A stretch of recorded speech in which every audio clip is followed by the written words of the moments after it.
Hi, how are you? I'm good. Karibu sana. Today we are here in CBD and we want you to tell us a little bit of what is happening right now. Well, I did receive a flyer yesterday that young men and women who have given their life to Christ would love to come and have a prayer walk. And I came to join them to show them that the church is praying for them, that the counsel of God will always stand. And of course, you know, these young people are good people, they're knowledgeable people, but every young person needs direction. Every young person needs direction. So we came to tell them, you know what, even as you're angry with government, the Bible tells us to pray for our leaders. So we actually stood, we led them in praying for the president, his deputy and the government. We prayed for the security forces. We did pray for the young ones and the families of the ones that have lost their lives. But we told them everything must be done within the parameters of the law. That we should never forget that a country is governed by law. Even these police forces, they are there to do their work. They have taken the oath of office. They are fathers, they are mothers, they are uncles, they are aunties, and the people's children. That we don't cause them pain that when they go back, their children are crying. We prayed for the policeman who lost his hands. But the main thing was to tell them, everything you do, at the end of the day, God must be glorified. That's it. God must be glorified. We've had you apologize on behalf of the church. Yes. Yeah. I did apologize on behalf of the church, not because the church is not speaking. I was told that the church is speaking, but then we are not being heard. Because you cannot tell the Gen Zs, it's up to you. Why are you not listening to us? It means we are not where they are. So I apologize on behalf of the church. Where you feel we have hurt you as the church and we have let you down as the church, we say we are sorry. And we hope as we go forward, we'll appear more vocal in as far as guiding you, praying for the government and for the leaders, that after all has been said and done, this is the be all and end all. After all has been said and done, God must be glorified in everything. Kenyans are still planning to do some demos come this Tuesday. Yes. Are we expecting to see Robert BURALE in the streets? For me, we have to understand that leaders, pastors, mentors, we must be around these young people. Because I have a 19-year-old, so I am a father to a Gen Z. You understand?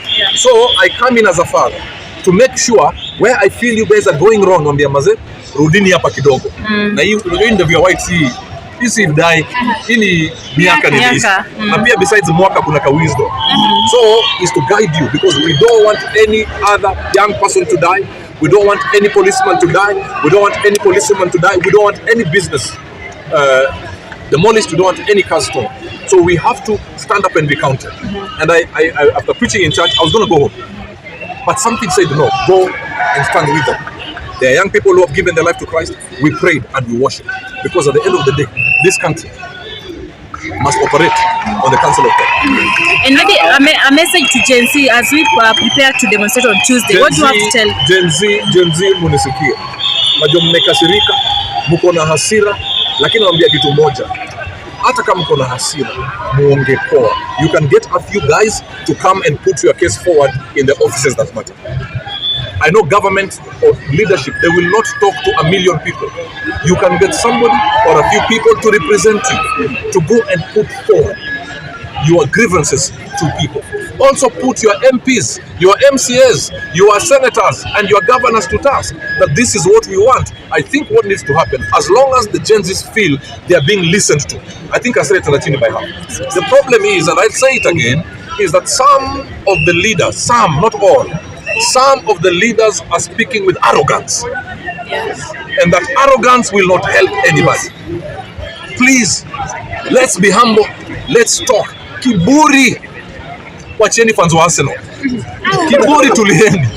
Let's speak. Let our words be seasoned with salt. Let our words have the counsel of God. That when we speak, even the young people say, wanasema tumekasirika lakini huyo mse ameongea poa. And I want to take issue with the women's rep of a certain place that I saw. I don't know from which county, not Nairobi, from another county, who said Gen Zs are lazy people. They are not lazy people. Could you call her by name? I don't know her name. I can't remember her name. Baringo? I can't remember. Baringo. It's a lady who said that they are lazy people. Yeah, Baringo. That lady, you're a leader. You have been given prominence. I do not want you to go around calling young people lazy, because you're calling our children lazy.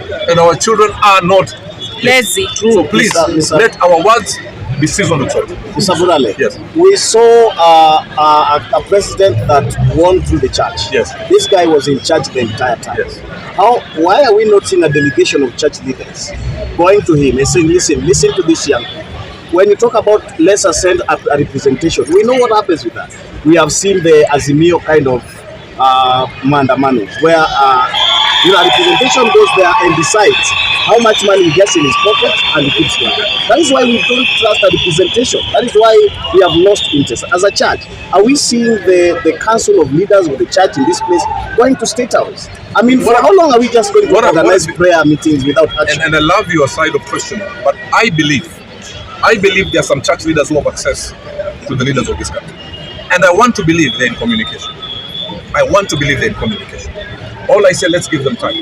Maybe we are taking too long, but I do believe from the depth of my being that there are people who are communicating. I am not one of them. I do believe the church leaders who have access to the leaders will speak to them. Is your 19-year-old son or daughter coming for this? Daughter. Would you let her come? Bro, I saw my daughter last week. We are proud of her. Yeah. Lakini niliomba.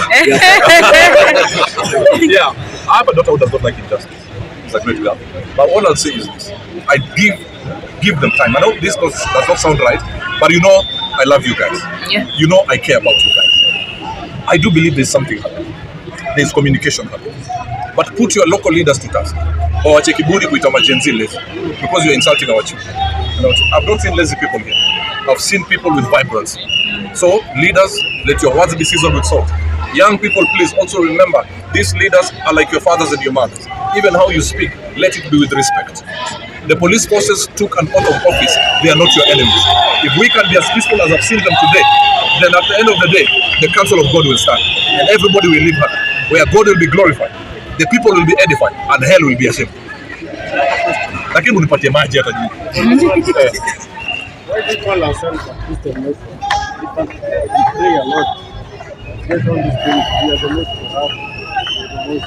All these things are happening. Yes, we are a Christian nation. If you go to nations like Haiti, systems are working. Everything is okay. You know, I'm not saying they're perfect, but everything is working for them. But no, it is not happen. It was going to happen.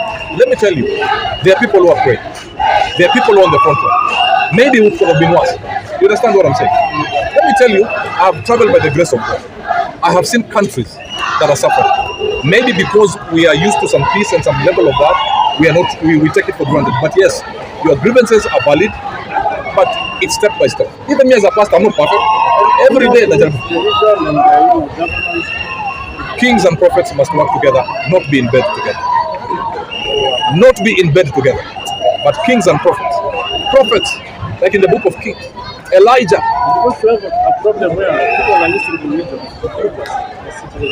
Yes, I believe kings and prophets must work together, but I say they must not be in bed together. Thank you so much. Thank you so much. Thank you guys. Lakini mazembe